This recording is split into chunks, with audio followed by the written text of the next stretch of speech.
Retomando os nossos estudos, vamos para o nosso livro Depois da Morte, a terceira parte, Além Túmulo. Nós estamos no item número 35, A Vida Superior, na segunda parte. Antes, porém, vamos aqui para o nosso boletim da Sociedade Parisiense de Estudos Espíritas. Nós estamos no dia 23 de dezembro de 1859, uma sexta-feira, fazendo então uma reunião, uma sessão geral. Leitura da ata e dos trabalhos da sessão de 16 de dezembro. Pedidos de admissão. Cartas dos senhores Damange, Soif, negociantes em Paris, apresentados como membros titulares. Relatório e decisão adiados para a sessão de 30 de dezembro. Comunicações diversas. Primeira leitura de uma evocação particular feita pela senhora D.B., do espírito que por ela se comunicou espontaneamente na sociedade, sob o nome de Paul Mifet, no momento em que ia reencarnar-se. Essa evocação, que apresenta um interessante quadro da reencarnação e da situação física e corporal do espírito nos primeiros instantes de sua vida corporal, será publicada. Matéria que a gente vai estudar depois, hein, pessoal? Vi aqui que o mais próximo que nós temos de informações a respeito da reencarnação é aquela publicada nas obras de André Luiz. E aqui nós temos na Revista Espírita a comunicação de um espírito que se comunica momentos antes da sua reencarnação. Então nós faremos aqui depois a leitura dessa mensagem desse espírito. Segunda, carta do Sr. Paul Netz, sobre os fatos que determinaram a posse, pelos cartuxos, das ruínas do castelo de Verfecht, situado no bairro do Observatório em Paris, ao tempo de Luís IX. Disse que no castelo se passavam cenas diabólicas, que cessaram desde que os monges ali se instalaram. Interrogado sobre esses fatos, São Luís respondeu que deles tem perfeito conhecimento, mas que se tratava de charlatanice. Estudos. Perguntas e problemas morais diversos, dirigidos a São Luís, sobre o estado dos espíritos sofredores. Serão publicados. Evocação de John Brown. 3 comunicações espontâneas. A primeira pelo Sr. Rose, assinada pelo Espírito de Verdade, contendo diversos conselhos à sociedade. A segunda de Charlet, pelo Sr. Didier Filho, continuação do trabalho começado. E a terceira sobre os espíritos que presidem as flores, pela senhora D.B. Esse artigo que fala sobre o espírito que preside as flores, trechos dele foram utilizados no Livro dos Espíritos, onde Kardec trouxe para nós informações sobre os elementais, aqueles espíritos que contribuem para o desenvolvimento dos vegetais, e atuam na natureza de um modo geral. Então, a partir dessa resposta de um espírito que preside as flores, nós teremos então, porque esse espírito se coloca, se descreve como um guardião das flores. Então, trechos dessa comunicação foram então publicados no Livro dos Espíritos para trazer informações sobre esses princípios. Muito bem, fechamos por aqui. Nós vamos depois para o dia 30 de dezembro, na nossa próxima reunião. E voltamos então aqui para o nosso estudo do livro o Depois da Morte. Nós começamos então a falar sobre os espíritos, aliás, a vida superior. Nós paramos aqui na interrupção da mensagem, desse texto, e agora a gente continua a partir daqui para aprofundarmos o nosso conhecimento a respeito da vida dos espíritos no plano superior. Lembrando que nós estamos fazendo um estudo paralelo no livro O Evangelho segundo o Espiritismo, também falando sobre os mundos, os diversos mundos habitados. Deixa eu pegar aqui exatamente a informação que nós temos. Nós estudamos no capítulo 3, Há Muitas Moradas na Casa de Meu Pai, o destino da Terra e causa das misérias humanas, a partir do item número 6. E aí nós fizemos também tivemos ali um entendimento de que forma que os espíritos vivem nos planos superiores, nos planos mais elevados, né, saindo do mundo de provas e expiações, e também fizemos um paralelo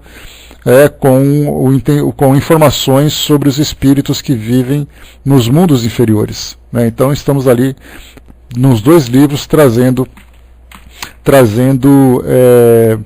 detalhes desses planos que existem no mundo espiritual. Continuando então aqui para nós nesse texto, né, que mais uma vez aqui é para nós a vida superior. Diz para nós aqui então Leon Denis: os céus elevados são a pátria da beleza ideal e perfeita em que todas as artes bebem a inspiração. Os espíritos eminentes possuem em grau superior o sentimento do belo. Este é a fonte dos mais puros gozos, e todos sabem realizá-lo em seus trabalhos, diante dos quais empalidecem as obras-primas da terra.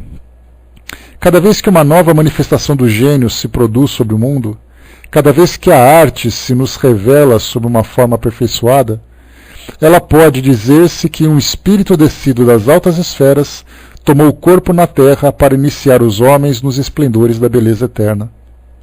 Para a alma superior, a arte, sob seus múltiplos aspectos, é uma prece, uma homenagem prestada ao princípio de todas as coisas. Né? Palavras assim muito inspiradas de Leon Denis, mostrando para nós exatamente que, como nós comentamos ontem mesmo sobre isso, falando sobre a arte espírita, daquilo que nós estudamos no livro Obras Póstumas, comentávamos exatamente isso. As características que nós temos hoje da arte no mundo físico, ela está muito relacionada com o nosso cotidiano, com os nossos dramas, com as nossas dificuldades, com as nossas tendências, né? Então, tudo aquilo que fala sobre arte das mais elevadas, naturalmente tem uma inspiração também dos planos mais elevados. E aqui Leon Denis trouxe para nós, né, uma frase que vale a gente destacar, um parágrafo aqui que vale a gente destacar, dizendo exatamente isso, que toda vez que nós encontramos uma arte aqui no nosso mundo que provoca em nós uma grande sensibilização, mostra exatamente que esse espírito tem uma conexão com o plano espiritual mais elevado, né, e veio trazer para nós exatamente as características, né, da harmonia que existe nesse ambiente. O espírito, pelo poder de sua vontade, opera sobre os fluidos do espaço, os combina, dispondo-os a seu gosto, dá-lhes as cores e as formas que convêm ao seu fim. É por meio desses fluidos que se executam obras que desafiam toda comparação e toda análise. Construções aéreas, de cores brilhantes, desembórios resplandecentes, sítios imensos onde se reúnem em conselho os delegados do universo, templos de vastas proporções, de onde se elevam acordes de uma harmonia divina, quadros variados, luminosos, reproduções de vidas humanas, vida de fé e de sacrifício, apostolados dolorosos, dramas do infinito. Como descrever magnificências que os próprios espíritos se declaram impotentes para exprimir no vocabulário humano? Pessoal, aqui é interessante a gente observar. O que Leon Denis está colocando para nós traz uma conexão muito íntima com aquilo que André Luiz descreveu para nós. Inclusive, naquele livro que fala, né, sobre o nosso lar, Cidade no Além, traz para nós o desenho de uma estrutura no plano espiritual com aquelas harmonias, com aquelas curvas, com aqueles desenhos que nós normalmente não vemos aqui no mundo físico. Eu vou ler mais uma vez para a gente poder compreender. O espírito, pelo poder de sua vontade, opera sobre os fluidos do espaço, os combina, dispondo-os a seu gosto, dá-lhes cores e formas que convêm a seu fim. É por meio desses fluidos que se executam obras que desafiam toda comparação e toda análise. Construções aéreas de cores brilhantes, desembórios resplandecentes. Sítios imensos onde se reúnem em conselho os delegados do universo. Templos de vastas proporções de onde se elevam acordes de uma harmonia divina. Quadros variados, luminosos. Reproduções de vidas humanas, vidas de fé e de sacrifício. apostolados dolorosos, dramas do infinito. Como descrever magnificências que os próprios espíritos se declaram impotentes para exprimir no vocabulário humano? Foi aí então que nós vimos que, nesse livro, A Partir de Nosso Lar, quando trouxe para nós essas descrições do plano espiritual, houve a necessidade de trazer desenhos, imagens sobre essas estruturas. E aqui Leon Denis, do seu conhecimento, já começa a trazer para nós detalhes mais palpáveis do que seriam essas comunidades no plano espiritual. Se elas são de fato, como André Luiz relata, isso é aquela história, quem viver, né, verá, e todos nós viveremos, só não sabemos se veremos, né? Viveremos com certeza. Mas nós temos ali já mais subsídios que trazem para nós, então, informações que vão concretizando cada vez mais esse nosso entendimento. E continua. É nessas moradas fluídicas que se ostentam as pompas das festas espirituais. Isso porque está falando dos mundos mais elevados. Imagina aqui no ambiente do nosso planeta, por exemplo. Os espíritos puros, ofuscantes de luz, agrupam-se em famílias. Seu brilho e as cores variadas de seus invólucros permitem medir a sua elevação, determinar-lhes os atributos, suaves e encantadores concertos, comparados aos quais aos da Terra não são mais do que ruídos desconcertantes. Por cenários, têm eles o espaço infinito, o espetáculo maravilhoso dos mundos que rolam na imensidão, unindo suas notas às vozes celestes, ao hino universal que sobe a Deus. Ontem mesmo eu comentei com vocês que hoje nós temos, né, a música erudita, a música clássica, é aquela que para nós pode ser considerada aquela que tem as melhores harmonias, né? E ainda assim nós achamos que são as melhores músicas. E aqui, como os espíritos colocaram, se fizéssemos uma comparação com esses concertos que existem no plano espiritual mais elevado, os nossos pareciam ruídos desconcertantes. Olha só, chamar, por exemplo, obras de Beethoven, de Bach, de Chopin, né, de Mozart, ruídos desconcertantes. Eu vou entrar aqui no todos esses espíritos, o último parágrafo aqui da página. Todos esses espíritos, associados em falanges inumeráveis, conhecem-se e amam-se. Os laços de vida, os laços de família, os afetos que os uniram na vida material, quebrados pela morte, aí se reconstituem para sempre. Destacam-se dos diversos pontos do espaço e dos mundos superiores para comunicarem-se mutuamente os resultados de suas missões, de seus trabalhos, para se felicitarem pelos êxitos obtidos e coadjuvarem-se uns aos outros nas empresas difíceis.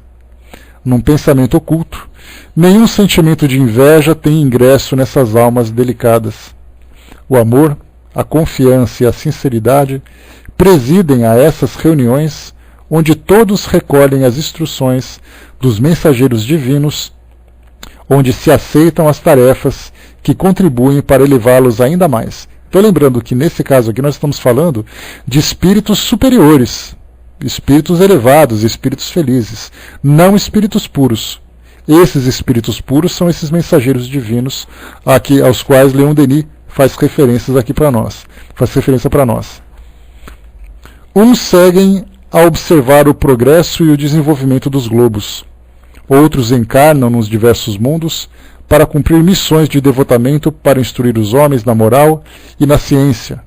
Outros ainda, os espíritos guias ou protetores, ligam-se a alguma alma encarnada, a sustentam no rude caminho da existência, conduzem-na do nascimento à morte durante vidas sucessivas, vindo acolhê-la no termo de cada uma delas quando entra no mundo invisível. Em todos os graus da hierarquia espiritual, as almas têm um papel a executar na obra imensa do progresso e concorrem para a realização das leis superiores. Quanto mais o espírito se purifica, mais intensa, mais ardente nele se torna a necessidade de amar, de atrair para a sua luz e para a sua felicidade, para a morada em que não se conhece a dor, tudo o que sofre, tudo o que luta, e se agita nas baixas camadas da existência. Quando um desses espíritos adota um de seus irmãos atrasados e torna-se seu protetor, seu guia, com que solicitude afetuosa lhe sustenta os passos, com que alegria contempla os seus progressos e com quanta dor vê as quedas que não pode evitar. Assim como a criança descida do berço ensaia seus primeiros passos, sob os olhares enternecidos de sua carinhosa mãe, assim também, sob a égide invisível de seu pai espiritual, o espírito é assistido nos combates da vida terrestre. A gente viu aqui que Kardec fala, através das respostas dos espíritos e através da sua própria análise sobre essa relação que existe entre os espíritos protetores e aqueles que estão encarnados, sob a orientação desses espíritos. E aqui Leon Denis fala a mesma coisa, mas a gente percebe quanta sensibilidade, para podermos entender melhor essa relação tão íntima, essa relação tão profunda que existe entre esses espíritos, entre nós e os nossos protetores. Pois é, Brás? É uma doce ilusão que todo mundo acha, mas é uma decepção. Eu vejo assim que é uma decepção positiva, porque você imagina que você vai ficar naquela contemplação sem imaginar o tormento que isso seria. E na verdade ele vai perceber que a contemplação dele vai se reverter através de uma ação. E essa ação é que vai fazer com que ele de fato se aproxime cada vez mais daquela condição de felicidade que ele deseja. Então a gente viu aqui nessa descrição a relação que existe entre os espíritos protetores e nós que estamos aqui. E aí o trabalho que eles têm. Porque sem dúvida, nós sempre nos mostramos de certa forma muito rebeldes em algumas das situações da nossa vida, pelas nossas tendências, pela nossa incompreensão, pela nossa imaturidade, e eles procuram insistentemente fazer com que nós despertemos. Claro que respeitando sempre a nossa capacidade evolutiva. Não adianta, por exemplo, nós nos encontrarmos como professores, como tutores de uma criança e querendo exigir dela mais do que ela pode fazer. Então, na verdade, nós vamos trabalhar em cima daquilo que elas estão vivendo naquele momento. Como se nós pegássemos, por exemplo, vamos estudar com um aluno. Qual é a matéria que ele está estudando? Então vamos trabalhar em cima daquela matéria para que ele tenha boa compreensão. Não adianta eu querer ensinar para ele algo avançado se ele não conseguiu ainda assimilar aquilo que naquele momento para ele é importante. Então, na verdade, dentro dessa didática espiritual, dentro dessa didática moral, os espíritos exatamente acompanham as experiências que nós estamos vivendo e uma forma de lidar, de lidar positivamente com elas. Ou seja, sempre de obtermos bons resultados a partir daquilo que nós estamos agora. Então não adianta, por exemplo, um espírito que, vamos colocar o meu espírito protetor, coitado, que ele queira exigir de mim que eu seja uma pessoa extremamente caridosa, que realize grandes obras, se eu ainda estou brigando com conflitos íntimos e problemas do meu dia a dia, do meu cotidiano. Que eu ainda lido com a minha preguiça, lido com a minha revolta, lido com a minha infelicidade, e de repente querer me transformar numa Mahatma Gandhi, numa Madre Teresa de Calcutá. Claro que ele nunca vai conseguir fazer isso porque eu não estou em condições. Então, na verdade, ele vai trabalhar didaticamente aquele meu momento. Seja mais paciente com isso, seja mais tolerante com isso, seja mais dedicado com isso, organize melhor a sua vida nesse sentido e tal. E a partir dali a gente começa então a esboçar. Esboçar não, começa a demonstrar de uma forma clara o progresso a partir do momento em que nós superamos essas dificuldades. E aí vai chegar o momento em que, agora já estamos em condições de realizar trabalhos maiores. Então, sempre respeitando o nosso tempo, respeitando o nosso momento, mas jamais nos deixando a própria sorte. Agora, o detalhe interessante é que quando nós falamos de nós imaginamos que somos pessoas, apesar dos nossos problemas, apesar das nossas dificuldades, nós seguimos uma trajetória normal, vamos dizer assim. Nós encarnamos, temos ali um planejamento reencarnatório, vamos tropeçando, vamos caindo, vamos levantando, para chegar até o final, fazer um novo planejamento e assim vai. Só que nós temos aqueles casos, que é importante a gente destacar isso, porque nós vemos isso na televisão. Nós vemos pessoas cometendo crimes, vemos pessoas sendo presas, praticamente perdendo as suas existências. Esses casos, nós lembramos sempre que são espíritos problemáticos que eles vivem, vamos dizer assim, numa escola especial, embora nós convivamos no mesmo ambiente, nós estamos em classes separadas, podemos dizer assim. A escola é a mesma. Só que nós temos aqueles que estão numa classe, outros que estão em outra, outros que estão num ano mais elevado, mas a escola continua sendo a mesma. Nós temos aquela classe também de alunos especiais, aqueles alunos mais problemáticos. Então, na verdade, o erro que eles praticam, o erro que eles cometem, faz parte da natureza deles. E esses espíritos protetores, não tenhamos dúvida disso, estão atentos também a essas ocorrências, né, que são registradas na vida deles. Então, o que para nós é uma desgraça, o que para nós é aquele indivíduo que deve deixar de existir, é aquele indivíduo que poderia ficar preso para sempre e tudo mais, para os espíritos superiores é diferente. São alunos, são espíritos evoluindo, só que espíritos mais problemáticos. Como eles lidam com isso é algo que foge completamente ao nosso entendimento. Né? Como é que nós seremos tutores de personalidades, por exemplo, de terroristas, que nós temos no Oriente Médio, que aparece, nessas guerras que nós temos agora, apareceu na televisão ali, pessoas lá daquele grupo, daquele Estado Islâmico lá, degolando jornalistas e tal. Quem são os protetores desses espíritos? De como é a forma que eles trabalham? Porque a gente continua perguntando, da mesma forma que nós perguntamos qual é o sentido da existência de uma barata, nós perguntamos também qual é o sentido da existência de uma pessoa que se comporta daquela forma. Então, dentro da nossa visão limitada, não conseguimos compreender o porquê daquilo. Mas certamente aqueles espíritos protetores, espíritos que trabalham arduamente, procurando fazer com que esses indivíduos se elevem da mesma forma que nós, só que respeitando o seu tempo, respeitando o seu problema, e estão inseridos numa sociedade com o qual eles têm uma certa afinidade. Esse que é o pior da situação. Porque do contrário eles não estariam. Então, sempre entendendo essa lei que rege os universos, né, que rege essa perfeita harmonia do universo, cada indivíduo está colocado no grupo com o qual ele tem afinidade. Se ele vai causar uma perturbação, ou se ele vai causar, né, vai trazer um grande trabalho em benefício da sociedade, isso não importa. O que importa é que ele está onde ele deveria estar. E a sociedade que sofre muitas vezes por essa consequência é uma sociedade que está comprometida também com aquele tipo de problema. Então, a grosso modo, podemos entender dessa forma. As minúcias disso tudo, né, nós vamos entender conforme a gente for evoluindo no nosso entendimento, e isso provavelmente a gente vai demorar bastante tempo ainda, né, no mundo espiritual, retornando aqui para o mundo físico também e tudo mais. E continua. Todos temos um desses gênios tutelares que nos inspira nas horas difíceis e dirige-nos pelo bom caminho. Daí a poética tradição cristã do anjo da guarda. Não há concepção mais grata e consoladora. Saber que temos um amigo fiel e sempre disposto a socorrer-nos, de perto como de longe, influenciando-nos a grandes distâncias, ou conservando-se junto de nós nas provações. Saber que ele nos aconselha por intuição e nos aquece com o seu amor, eis uma fonte inapreciável de força moral. O pensamento de que testemunhas benévolas e invisíveis veem todos os nossos atos, regozijando-se ou entristecendo-se, deve inspirar-nos mais sabedoria e circunspecção.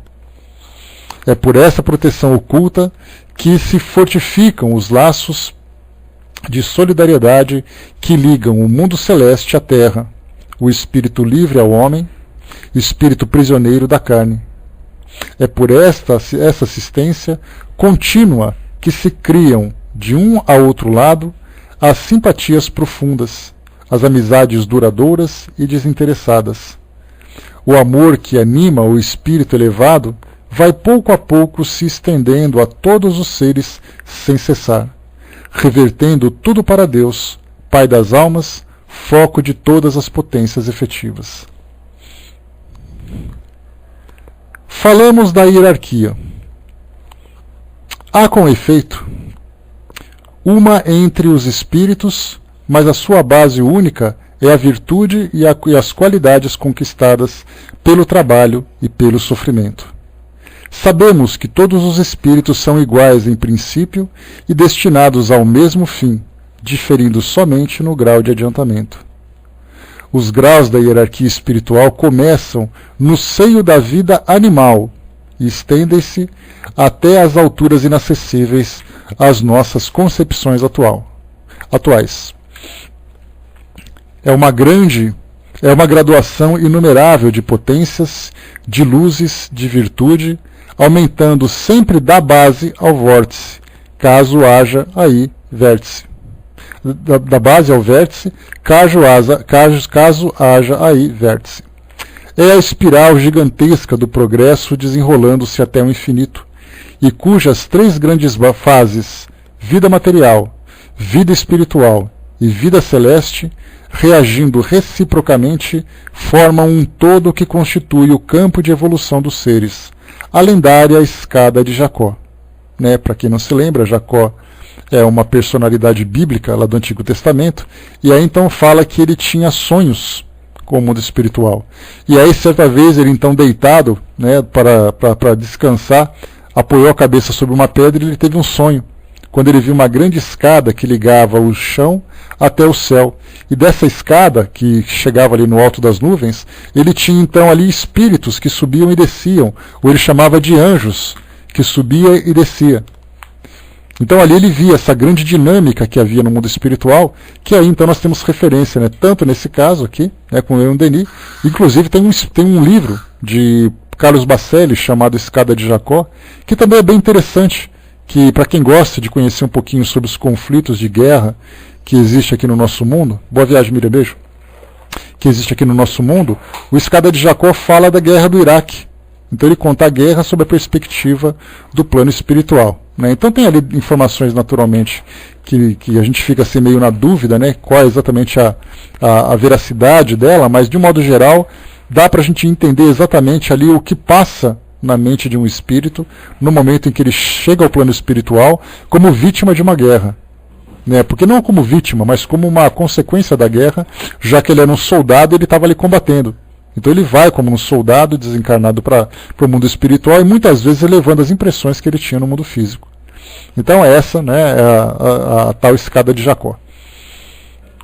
Sobre essa escada imensa, todos os seres são ligados por laços invisíveis, cada um sustentado e atraído por outro mais elevado. Lembra que nós falamos da escada daquele grande elo, daquela cadeia evolutiva, onde o mais forte sustenta o mais fraco, que Leon Denis fala sobre isso, lá no livro O Grande Enigma, se eu não me engano. Então ele fala exatamente sobre isso aqui também. As almas superiores que se manifestam aos homens não parecem dotadas de todas as perfeições, e entretanto essas, pelas suas qualidades, apenas atestam a existência de seres que lhes são colocados tão acima quanto eles o estão de nós.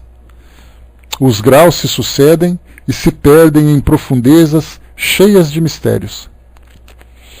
A veste fluídica denuncia a superioridade do espírito.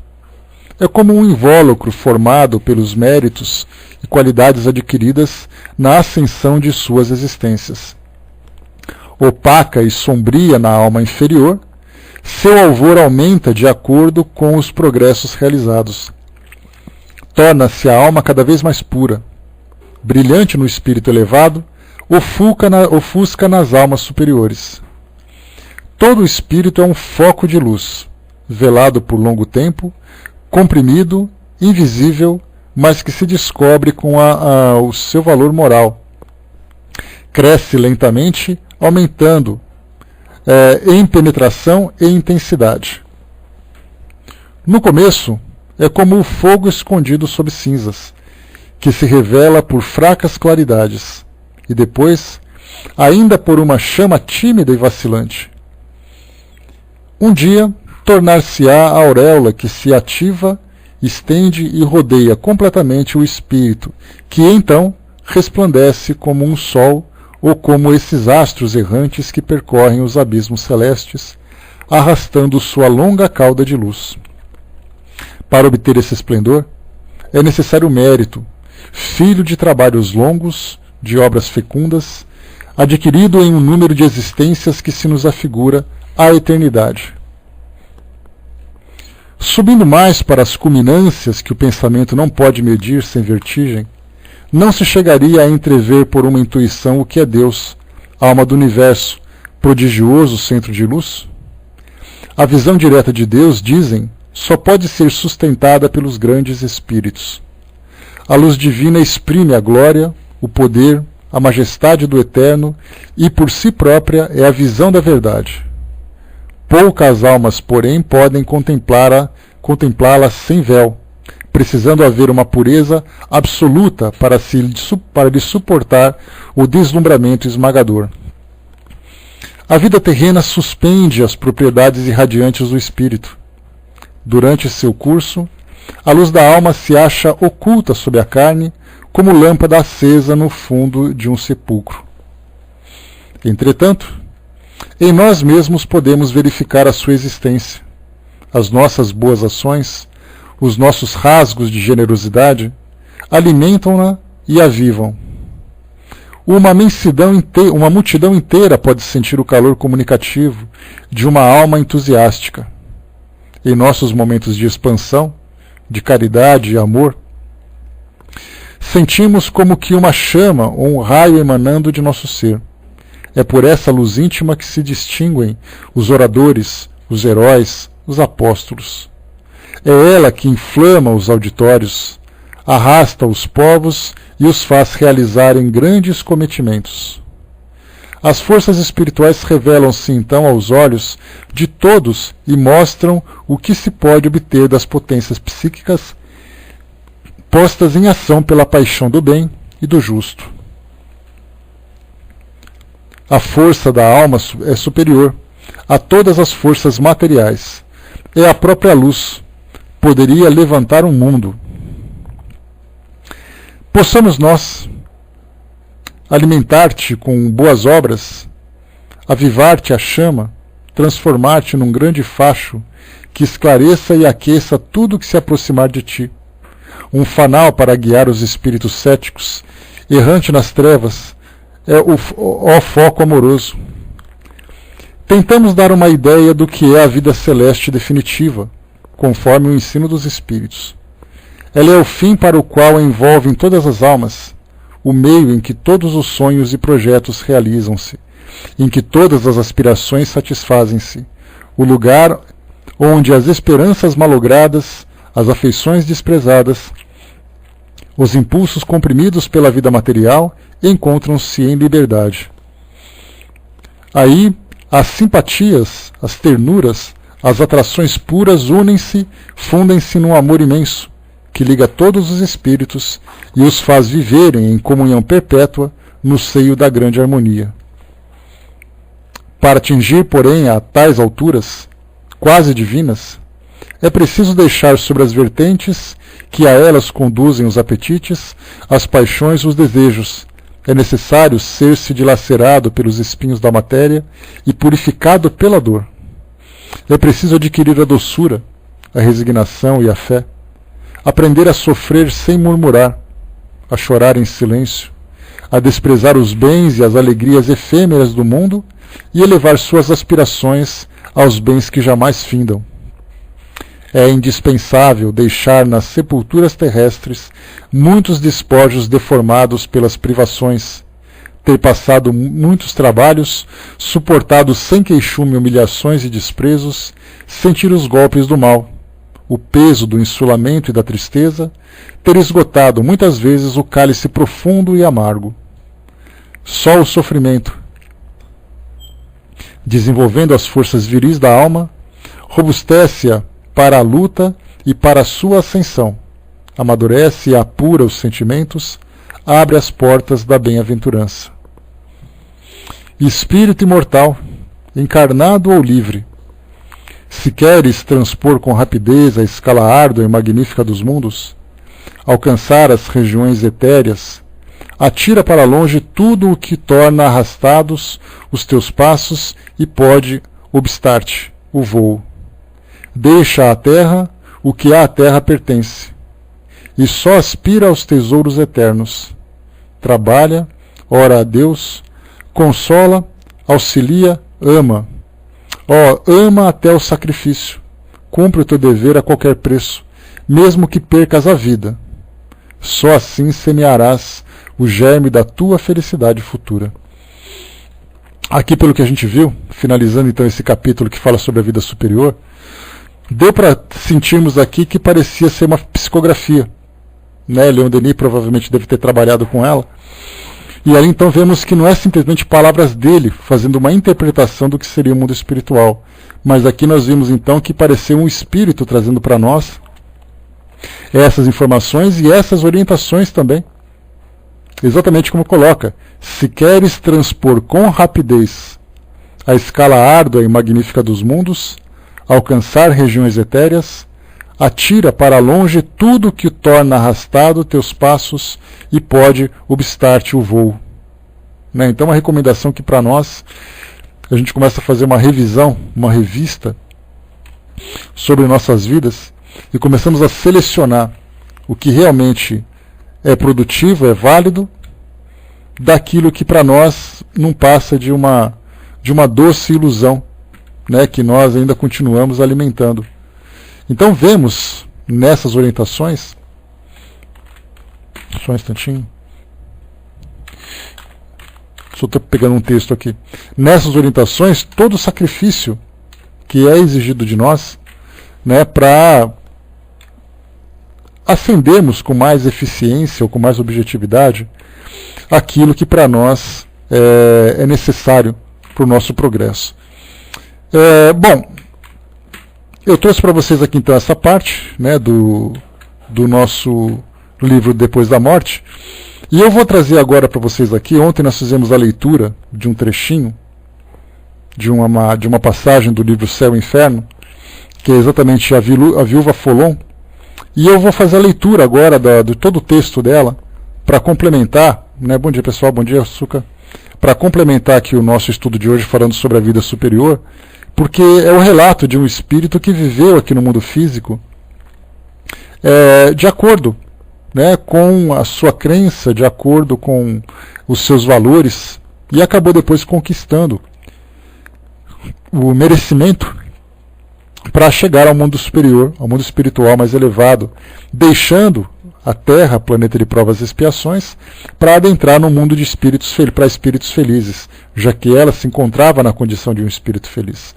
Então eu vou ler para vocês aqui, e eu vou fazer uma revisão, todos nós, já que já estudamos o livro do Céu e Inferno há muito tempo, quem sabe futuramente nós retomamos o estudo dele, é um dos meus livros preferidos, diga-se de passagem.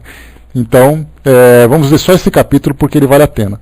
Então nós estamos aqui no livro Céu e Inferno, na segunda parte dos exemplos, nos espíritos felizes. Então, a Viúva Folon, nascida em Volá, provavelmente. A senhora Folon, falecida em Antibes a 3 de fevereiro de 1865, residiu por muito tempo no Havre, onde granjeou a reputação de miniaturista habilíssima. De notável talento, aproveitou-o primeiro como simples amadora, mas quando lhe sobrevieram necessidades, fez da sua arte proveitosa fonte de receita.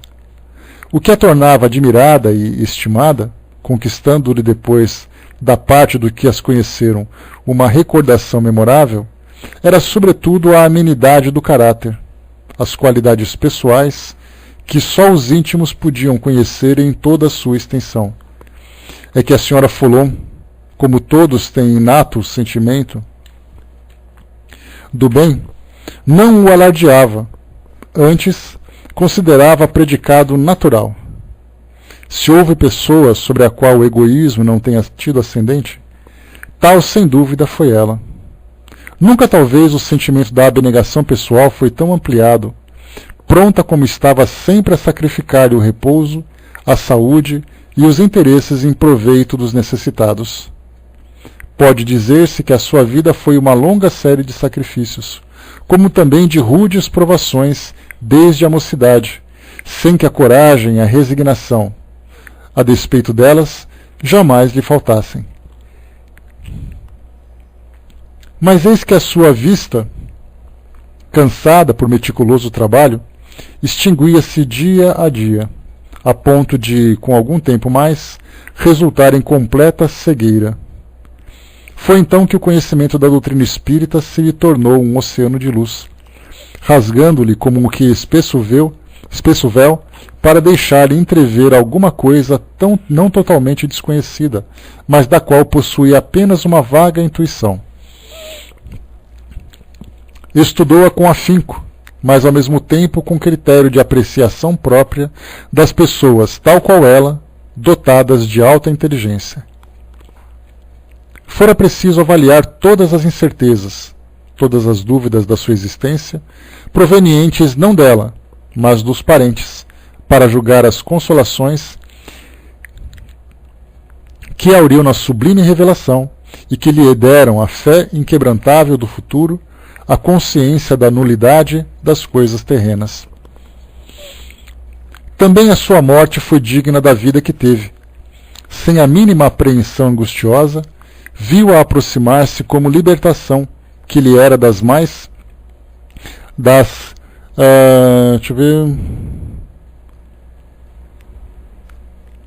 que lhe era das cadeias terrestres, ao mesmo tempo que lhe abria as portas da vida espiritual, com a qual se identificara no estudo do Espiritismo.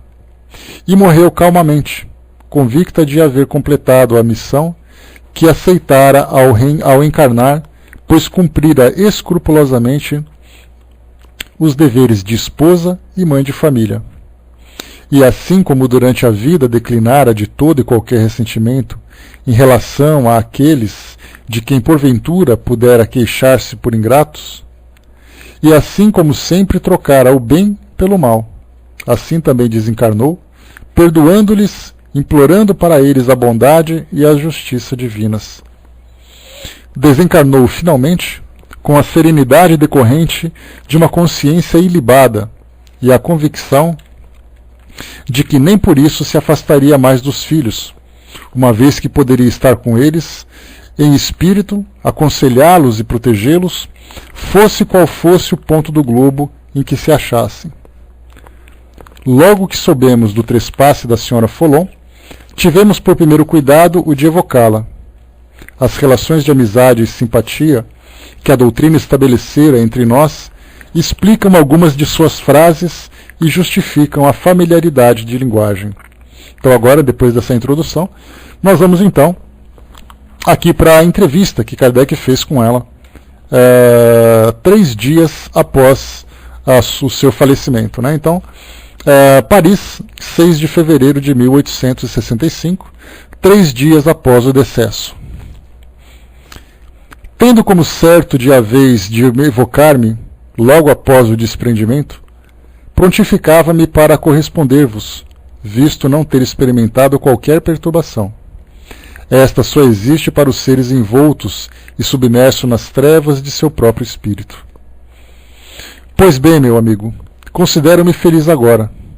Esses míseros olhos que se enfraqueceram a ponto de não me deixarem mais que a recordação de coloridos prisma da juventude, de esplendor cintilante, esses olhos, abriram-se aqui para rever horizontes esplêndidos, idealizados em vagas reproduções por alguns dos vossos geniais artistas, mas cuja exuberância majestática, severa e conseguintemente grandiosa, tem o cunho da mais completa realidade.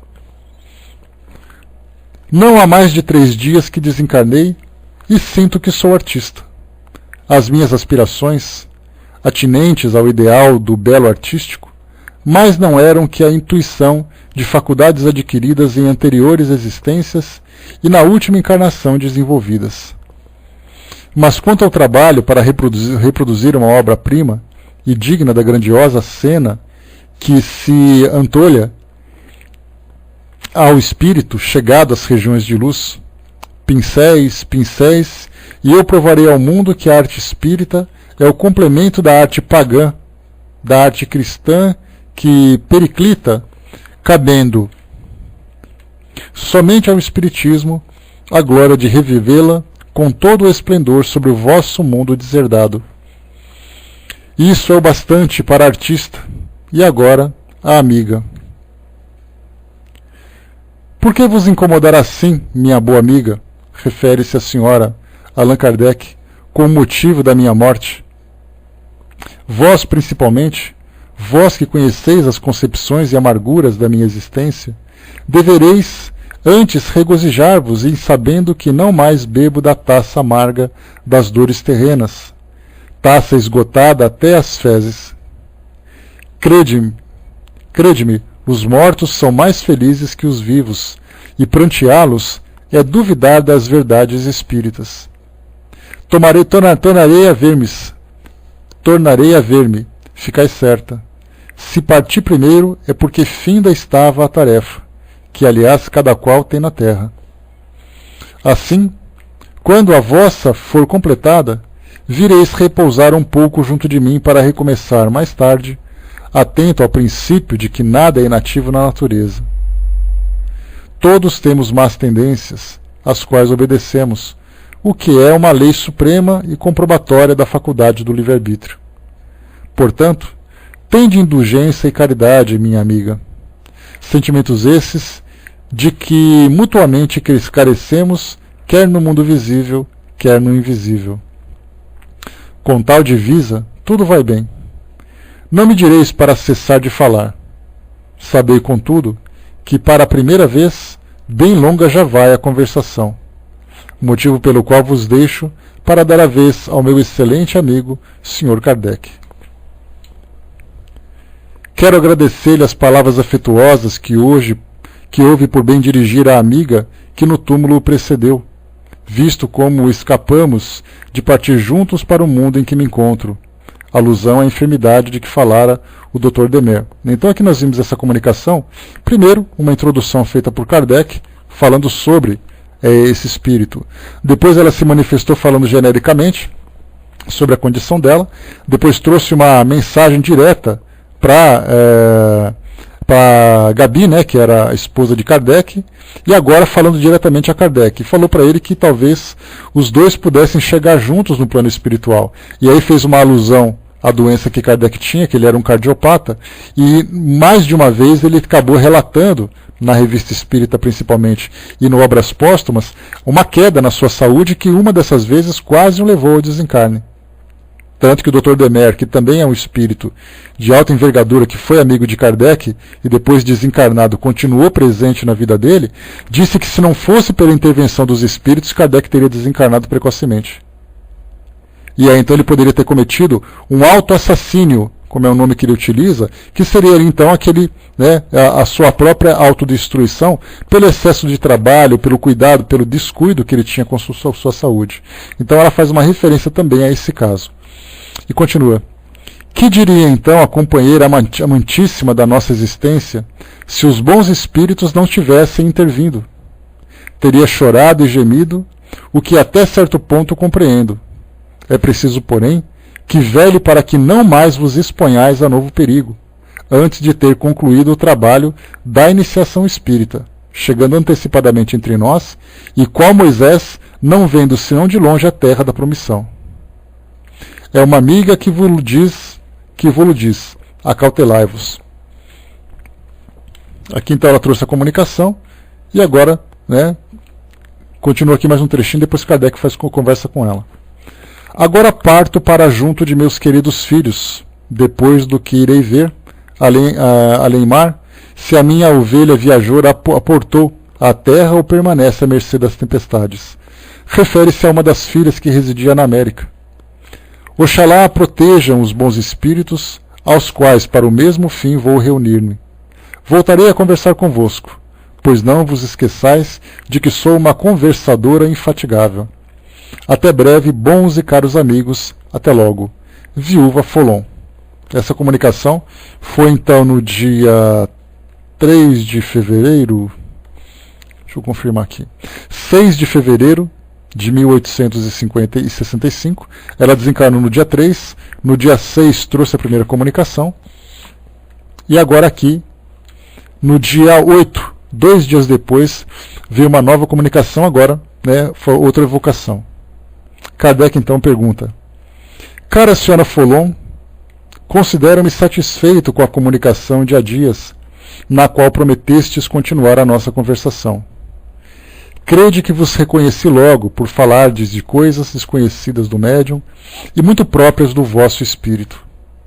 a linguagem afetuosa para conosco, é seguramente de uma alma amorosa como a vossa, conquanto notássemos nas palavras uma firmeza, uma segurança, uma pronúncia até então desconhecida em vós. Lembrai-vos certamente que nesse sentido eu me permiti fazer-vos mais de uma advertência em certas e determinadas circunstâncias.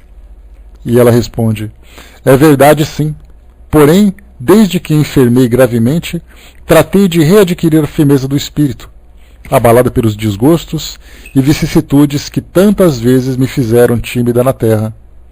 Eu disse para comigo: pois que és espírita, esquece a terra, prepare-te para a transformação do teu ser e vê pelo pensamento a trilha luminosa que espera a tua alma após o desenlace, e pela qual deverás libertar-te, desembaraçada e feliz, às esferas celestes, onde de futuro irás habitar. Dir-me-eis talvez que era um tanto presunçosa em contar com a perfeita felicidade uma vez desencarnada. Mas o fato é que eu sofrera tanto, que deveria expiar as faltas não só da última, como das anteriores encarnações. Essa intuição não me iludia, e foi ela quem me deu a coragem, a calma e a firmeza dos últimos momentos. Pois bem, essa firmeza cresceu de pronto quando, após a libertação, vi as esperanças realizadas. Pergunta Kardec: descrevei-nos agora a transição, o despertar, as primeiras impressões que aí recebestes. Resposta: eu sofri, mas o espírito sobrepujou o sofrimento material que o desprendimento em si lhe acordava. Depois do último alento, encontrei-me como que em desmaio, sem consciência do meu estado, não pensando em coisa alguma, numa vaga sonolência que não era bem o sono do corpo, nem o despertar da alma. Nesse estado fiquei longo tempo, e depois, como se saísse de prolongada síncope, lentamente despertei no meio de irmãos que não conhecia. Aqui ela fala que demorou longo tempo, lembrando que ela demorou 3 dias para trazer a primeira comunicação. Né? Então ela desencarnou no dia 3 de fevereiro, no dia 6 já trouxe a primeira comunicação. Então esse longo tempo dela foram 2 dias, né? 2, 3 dias no máximo. Então imaginemos nós, né, que chegamos no mundo espiritual e vamos ter ali longo mesmo, né? E não apenas um longo poético, mas um longo real. Eles prodigalizavam-me cuidados e carícias, ao mesmo tempo que me mostravam no espaço um ponto algo semelhante a uma estrela, dizendo: é para ali que vais conosco, pois já não mais pertence à terra. Então recordei-me, e apoiada sobre eles, formando um grupo gracioso que se lança para as esferas desconhecidas, mas na certeza de aí achar a felicidade, subimos, à proporção que a estrela se engrandecia. Era um mundo feliz, um centro superior no qual a vossa amiga vai repousar. Quando digo repouso, quero referir-me às fadigas corporais que amarguei, às contingências da vida terrestre, não à indolência do espírito, pois que este tem na atividade uma fonte de gozos, Deixa eu ver aqui. A André colocou, né? Estou tentando me recordar se Kardec, ao desencarnar, também transmitiu alguma psicografia contando suas primeiras impressões. Ele trouxe sim, André, está registrada lá no livro Obras Póstumas, lá no começo, logo após a sua desencarnação, ele já trouxe uma psicografia falando agora do seu ponto de vista, né? De uma outra perspectiva sobre o trabalho que ele realizou principalmente. Se eu não me engano, ele trouxe 3 comunicações, eu não tenho certeza absoluta disso, tá? Uma após o seu desencarne e 2 que vieram depois. Depois a gente pode até pesquisar e conversar um pouco mais sobre isso também, tá? Mas eu acho que lá no livro Obras Póstumas, lá no começo, quando fala sobre a sua desencarnação, já tem também as psicografias, tá? Vamos lá. Kardec pergunta: então deixastes a Terra definitivamente? A resposta: deixo nela muitos entes queridos, para que possa separar-me definitivamente. A ela virei, portanto, em espírito, incumbida como estou de uma missão junto a de meus filhinhos. De sobejo sabeis que nenhum obstáculo se opõe à vinda à terra a visita, em suma, dos espíritos que demoram em mundos superiores. A vossa posição de agora poderia de algum modo diminuir ou enfraquecer as relações com os que aqui deixastes? Não. A resposta: não, meu amigo. O amor aproxima as almas. Ficai certo de que na Terra podeis estar mais próximos dos que atingiram a perfeição do que aqueles por que sua inferioridade e egoísmo gravitam ao redor da esfera terrestre. A caridade e o amor são dois motores de poderosa atração, a qual consolida e prolonga a união das almas, a despeito de distâncias e lugares. A distância só existe para os corpos materiais, nunca para os espíritos.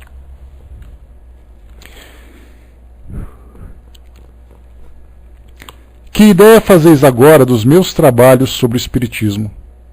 A resposta: parece-me que sois um missionário e que o fardo é pesado, mas também prevejo o fim da vossa missão e sei que o atingireis. Ajudar-vos-ei no que estiver a meu alcance, com os meus conselhos de espírito, para que possais superar as dificuldades que vos serão suscitadas, animando-vos, enfim, a tomar medidas concernentes à dinamização do movimento renovador em que se funda o Espiritismo, isto enquanto aí permanecerdes. Então, lembrando que Kardec desencarnou no ano de 1869, e essa psicografia é em 65. Então Kardec viria a desencarnar 4 anos depois dessa comunicação. Demer, vosso amigo, unido ao Espírito Verdade, vos será mais útil ainda, porquanto é mais sábio e ponderado do que eu. Sei que a assistência dos bons espíritos vos fortalece e sustenta no vosso labor, e assim também vos asseguro o meu concurso sempre em qualquer parte. Kardec pergunta: de algumas das vossas palavras pode inferir-se que não prestareis muito ativa colaboração pessoal na propagação do Espiritismo?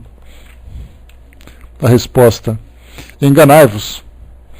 O fato é que vejo tantos outros espíritos mais capazes do que eu de tratar desse assunto, aliás tão importante, que uma timidez invencível me impede de vos responder conforme desejais. Provavelmente assim acontecerá, e eu me animarei com denodo desde que melhor conheça esses espíritos. Há 4 dias apenas deixei a Terra, e consequentemente ainda estou sob a influência deslumbrada de tudo que me cerca. Dar-se-á o caso de não me comprometerdes? Não encontro meios de exprimir as sensações novas que experimento. Esforço-me a todo transe para fugir da fascinação que sobre o meu ser exercem as maravilhas por ele admiradas. A única coisa que posso fazer é adorar e render graças a Deus nas suas obras. Mas essa impressão se desvanecerá, e os espíritos asseguram-me que dentro em breve estarei acostumada a todas essas magnificências, de modo a poder tratar com lucidez espiritual de todas as questões concernentes à renovação da Terra. A tal circunstância deveis juntar, mais a de ter eu uma família a consolar. Adeus e até breve, caro mestre. A vossa boa amiga ama-vos e amará sempre, visto como a vós exclusivamente deve a única consolação duradoura e verdadeira que teve na terra. Viúva Folon. Aí tem uma terceira comunicação. Kardec coloca: nota: a comunicação seguinte foi destinada a seus filhos, em data de 9 de fevereiro. Meus amantíssimos filhos, Deus retirou-me de junto de vós, mas a recompensa que se dignou conceder-me é bem maior que o pouco que fiz na terra. Resignai-vos, queridos filhos, às vontades do Onipotente e atraí, de tudo quanto vos permiti receberdes, a força para suportar as provações da terra. Tende firme no coração a crença que tanto me facilitou a passagem para este mundo. Depois da morte, Deus, tal como já o havia feito na terra, estendeu sobre mim o manto da sua misericórdia infinita. A ele deveis agradecer os benefícios de que vos cumula,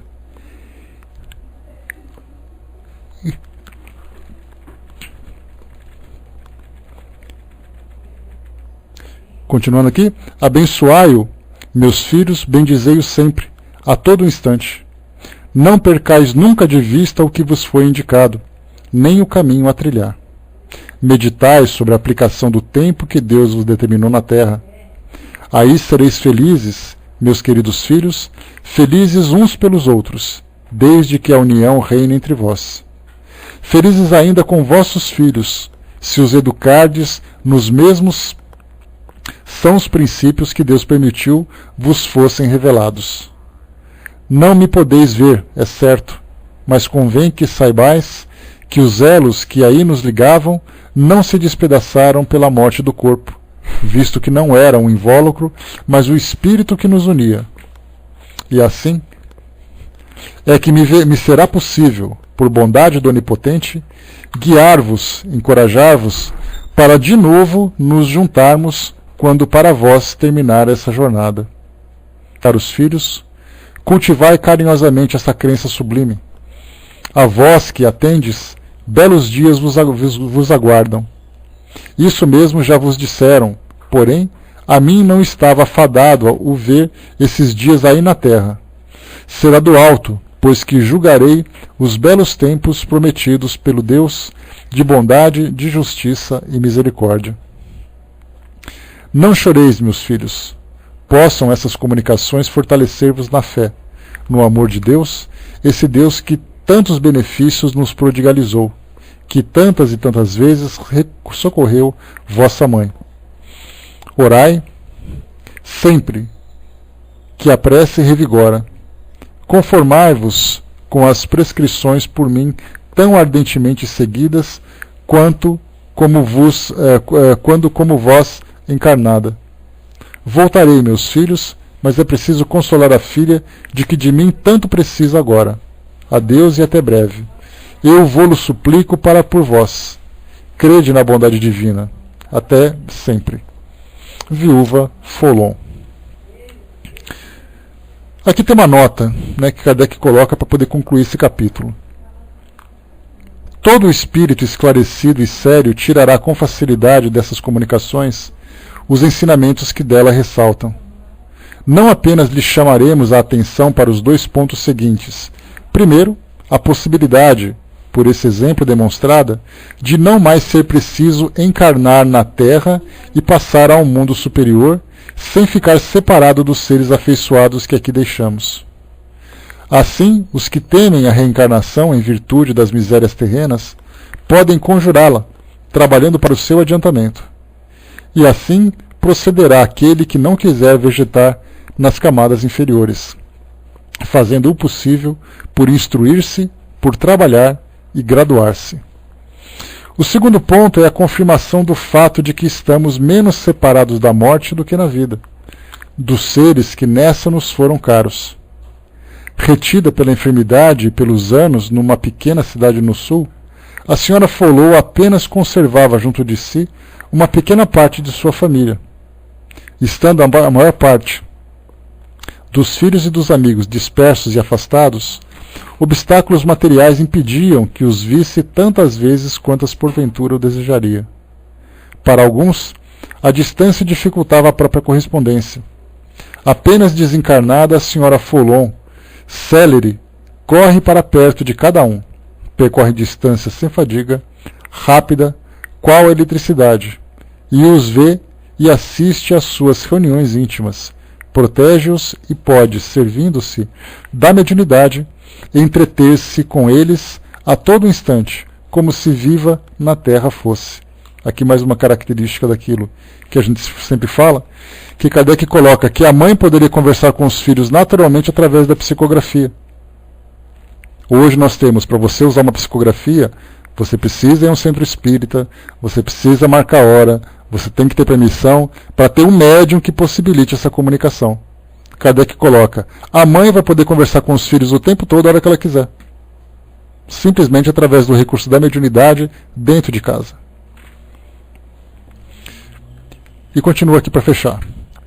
E dizer-se que há uma perspectiva tão consoladora, ainda há quem prefira a ideia de uma eterna separação. Então aqui, esse foi o depoimento então e a história da viúva Folon, amiga de Kardec, que era espírita há pouco tempo, viveu dentro dessa dignidade toda e no mundo espiritual viveu exatamente aquilo que nós estamos estudando tanto no Evangelho segundo o Espiritismo, como também, né, no livro Depois da Morte, quando Kardec comenta, né, que o espírito, a partir do momento em que ele se eleva espiritualmente, moralmente, ele vai então viver num ambiente, num mundo compatível com a sua nova natureza. Se por acaso ele continua ainda restrito a essa condição, ele vai então permanecer aqui no mundo físico, vivendo as experiências de que necessita, porque não significa necessariamente que serão experiências dolorosas, mas algumas vezes restritas pela sua condição social, de saúde, pela sua condição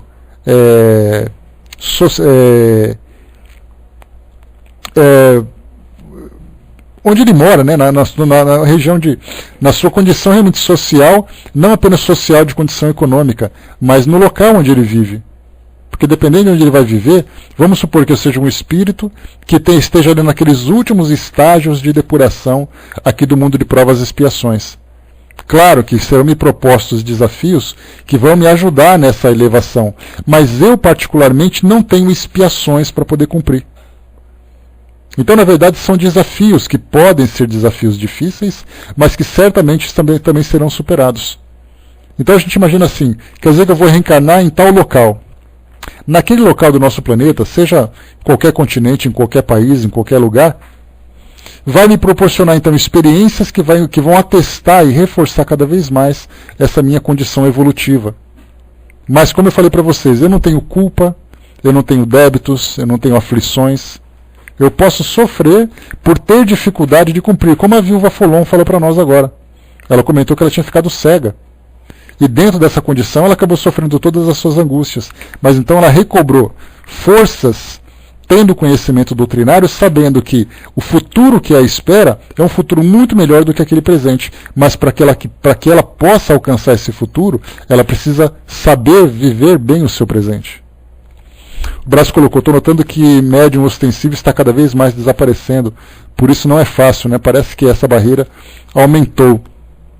Brás, eu não tenho como te falar estatisticamente sobre isso, mas o que eu posso te dizer é que através do atendimento fraterno que nós realizamos, e essa é uma fonte bastante interessante de informação, nós temos muitas pessoas que trazem mediunidade ostensiva e precisam de orientação. Pessoas que não são trabalhadoras de centros espíritas e pessoas que muitas vezes sequer são espíritas. Mas é que hoje o sistema que nós utilizamos de entendimento de mediunidade só é feito através de centros espíritas. Lembrando que naquela época, Kardec ensinava mediunidade para as pessoas publicando livros. Hoje as pessoas não querem ler livros para poder se instruir. Elas têm que se registrar num centro espírita, têm que se inscrever num curso, têm que participar durante tantos anos. Naquela época, Kardec lançava manual. Aquele livro que nós passamos para vocês, os Instruções Práticas, ele era assim o embrião do Livro dos Médiuns. Então Kardec lançou o Livro dos Espíritos, 1857.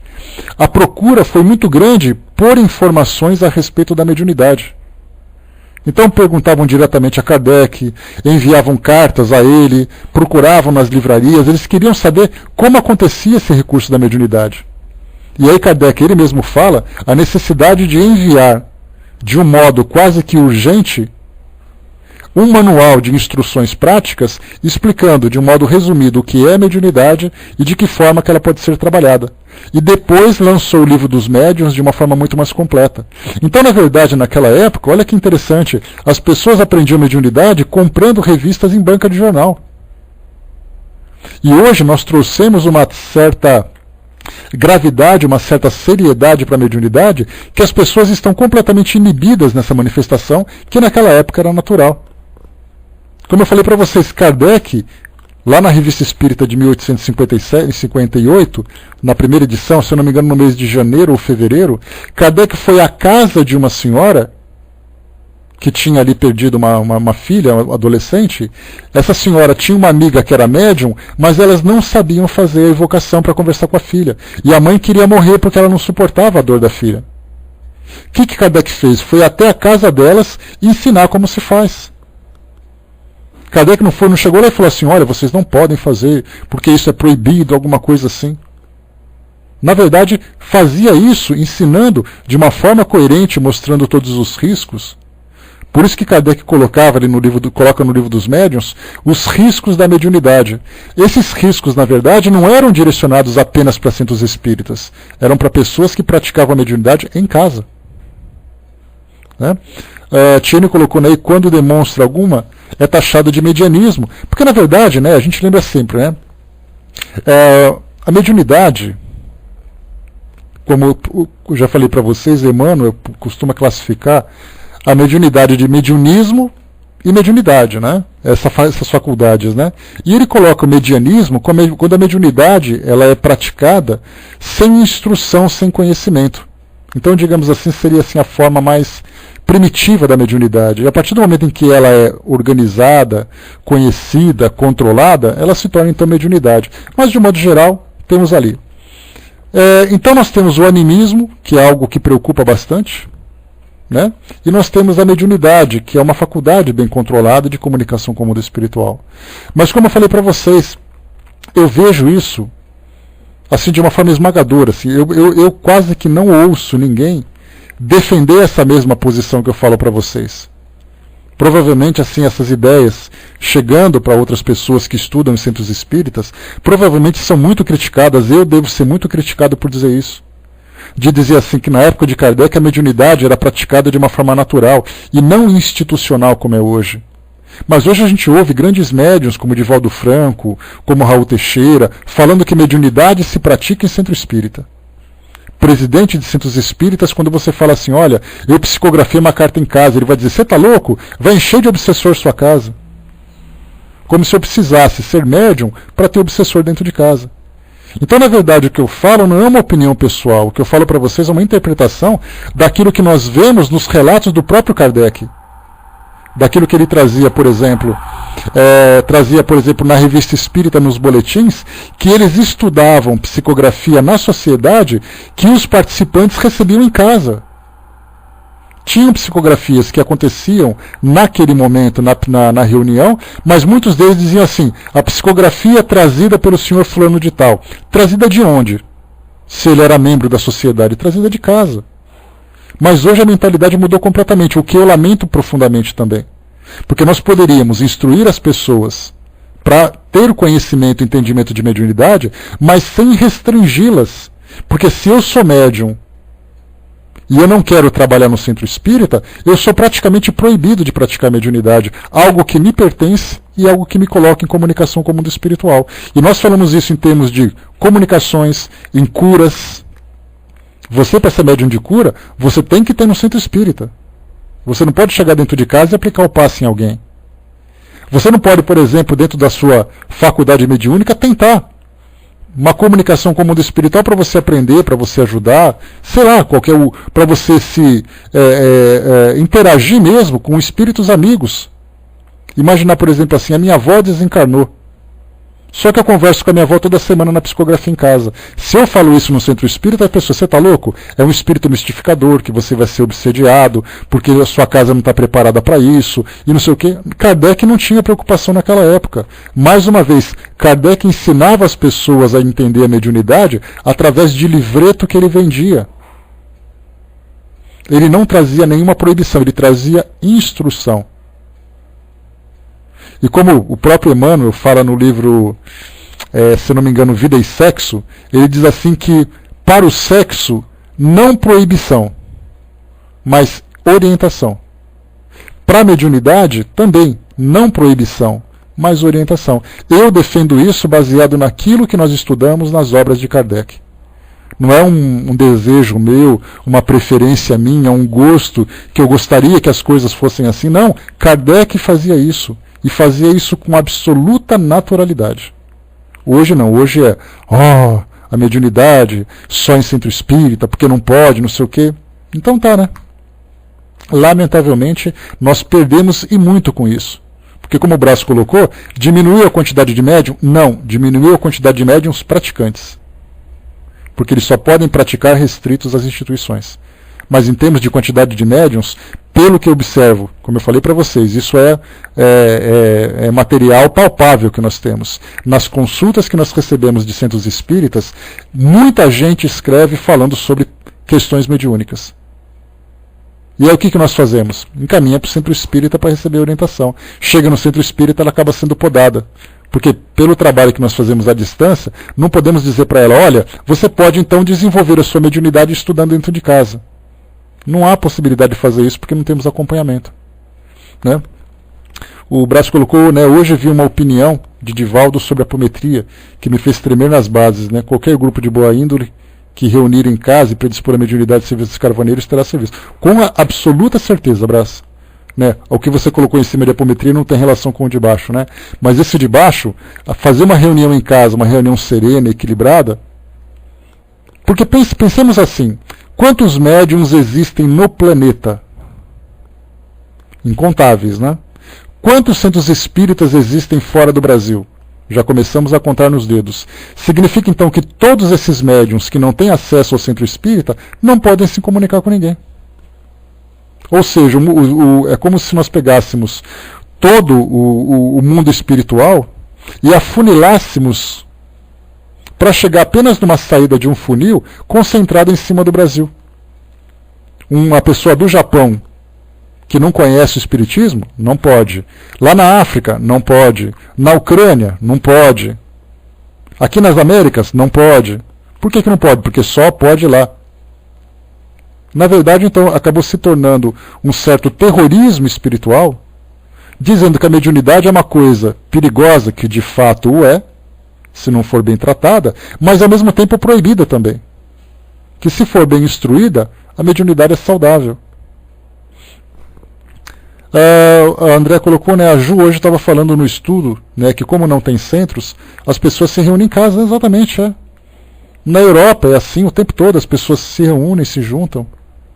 Então hoje nós mudamos esse modo de pensar, mas eu sou firme nessa opinião minha. Que se a coisa for bem organizada, bem feita, os centros espíritas fizerem esse trabalho de esclarecimento, nós teríamos assim as portas do mundo espiritual certamente abertas, claro, levando em consideração os riscos, os perigos da mediunidade, mas a mediunidade bem praticada, as pessoas vão conversar com seus familiares. Imagina assim, por exemplo, eu sou médium, mas para eu conversar, vamos supor que eu tenha tido um filho, esse filho desencarnou. Para eu conversar com o filho, eu tenho que ir no centro espírita lá em Minas Gerais. Para o meu filho falar comigo, sendo que ele poderia falar comigo, eu escrevendo na mesa da cozinha da minha casa. Dá para vocês entenderem a perda que nós tivemos por causa disso? E Kardec fazia isso com as pessoas. Você pode conversar com seu pai, com a sua mãe, com seu amigo, a hora que você quiser, a hora que ele estiver disponível, dentro da sua casa. Hoje já não pode mais, lamentavelmente. Pessoal, vamos fechar por aqui. Né? Então, e quem achar o contrário, a gente pode pegar nas obras de Kardec e mostrar que ele fazia isso. Mais uma vez, eu não estou dando a minha opinião, eu estou concordando com o que Kardec fazia, porque eu apoio aquilo que ele fazia. O Brás colocou aqui, né, os espíritos para interagir precisa de uma certa concentração de nossa bioenergia. Não, claro, as manifestações vão acontecer de acordo com critérios de segurança, com condições, com disponibilidade, uma série de situações. Né? Então, tudo isso deve ser aprendido através do quê? Através da instrução, através do estudo. E esse estudo eu posso fazer em casa. Kardec faz ali, o manual para você desenvolver a sua mediunidade. Lembra que ele diz assim, na sua casa, durante 15 minutos todos os dias, você treina a escrita da psicografia. Se ela não se manifestar, é porque você não tem essa mediunidade. Se ela começar a se manifestar, é porque você é médium, você pode trabalhar com isso. Kardec disse para fazer isso em casa, 15 minutos todos os dias. Para quem quiser, quem estiver interessado, é só olhar lá. Livro dos Médiuns, que fala sobre médiuns de psicografias, médiuns psicográficos. Aí você vai no centro espiritual e fala assim, olha, eu queria saber se eu sou médium. Será que vocês podem me ajudar? Ah, você sente alguma coisa? Não, então você não pode. Ah, mas eu queria fazer isso em casa. Você está louco? Olha como mudaram as coisas. Lamentavelmente. Pessoal, fechando por aqui. Senão nós vamos aqui, o nosso estudo não terá fim. Bom, nós paramos aqui então no nosso livro... depois da morte. Nós estamos agora, vamos entrar no capítulo número 36, os espíritos inferiores, porque até agora foi só o paraíso, gente luminosa, gente amorosa. Agora a gente vai descer para falar um pouquinho de gente do nosso tipo, né? Como se diz popularmente, gente da nossa laia. Vamos ver quem são esses espíritos